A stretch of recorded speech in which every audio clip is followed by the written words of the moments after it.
visited Cratcliff Tor today, which is nestled just outside of Harthill in Derbyshire.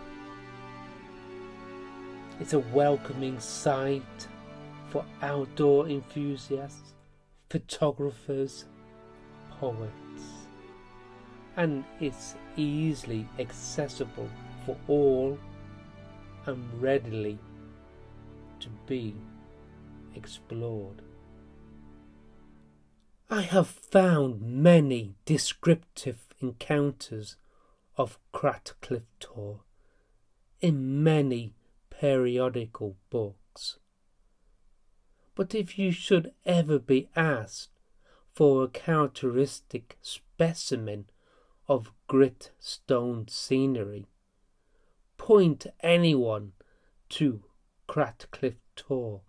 Its wild, weather-worn masses of towering rocks are piled up in capricious confusion, grooved and furrowed. The gods might have sculptured their uncouth shapes at wanton play, and then flung them into a heap in fantastic disorder in a delirium of Sturm and Drang. The panoramic view over the wide valley from a lofty Cyclopean is so charming that this memory will linger with you long after much grandeur scenes are forgotten. The Millstone Grit Tor is a climber's and boulderer's dream. Many a weekend I have watched them climb up to the heavens.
In 1833, John Gisborne penned a descriptive poem chronicling the events and scenery of Derbyshire, each connected with the different months of the year and the seasons.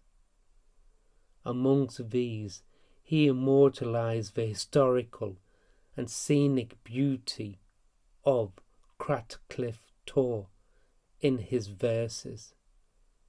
In a poem about December, he wrote this about Cratcliff Tor.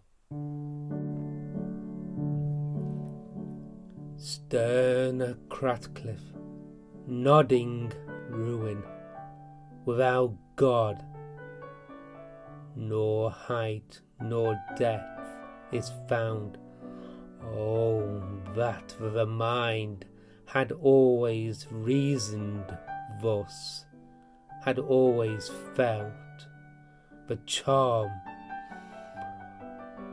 Oh, that the wayward heart, so bent on pleasure, so impatient of control, had listened to the still, small voice from heaven, speaking as gracious to the willing ear.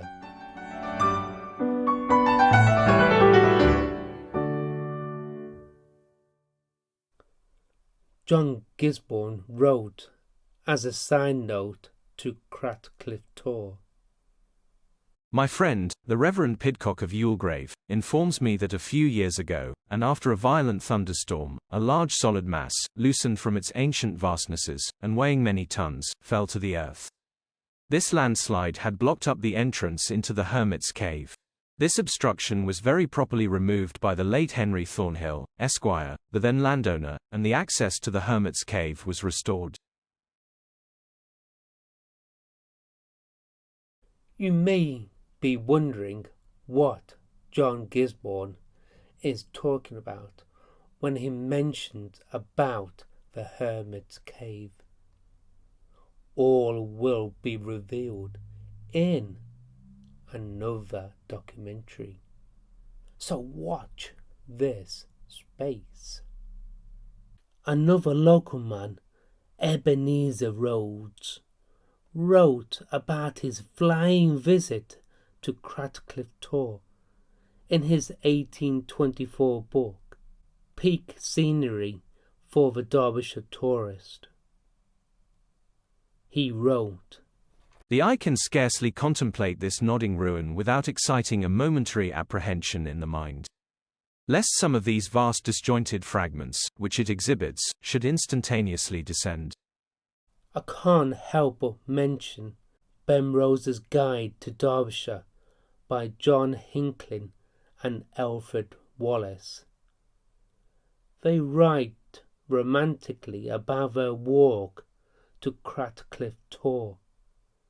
In this excerpt from their book, they arrive at the portway, or as it's known now as the Limestone Way. On resuming our walk, we quitted the beaten track, and struck across the open fields. On nearing the valley, we came to the turnpike road that leads from Bakewell to Winster. Crossing this, we descended to a brook that runs within a few feet of the roadway, but which is nearly hidden from view by the profusion of brambles and brushwood that grow along its brink. The scenery here is of the wildest character, the entire slope of the hill being strewn with enormous blocks of gritstone that lie scattered about in the most confused manner. The general barrenness is in some degree relieved by a few dwarf oaks, with here and there a stunted birch or ash, that have taken root, and contrived to obtain sustenance from the rocky soil. Altogether, the scene, from its rugged, almost savage aspect, is one such as Salvator Rosa would have delighted in. Picking our way between the shattered and weather-beaten masses, sometimes up to the knees in gorse, heath, and fern, we came at length to the foot of Cratcliffe Tor, a huge mass of solid rock that rears its bold and naked front almost perpendicularly to a prodigious height, towering above the valley in awe and majesty. In some places, the face of the rock presents a singular appearance, from the regular way in which the surface has been furrowed by the corroding hand of time. Maybe I'm revealing Derbyshire's secrets in these little documentaries, but these secrets are worth sharing. In this magical and sacred place of Cratcliffe Tor, you will find the yew tree whispering in your ear, the stone coming to life, and the magic of just being.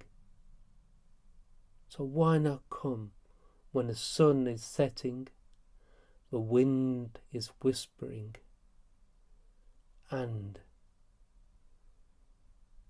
you will never know.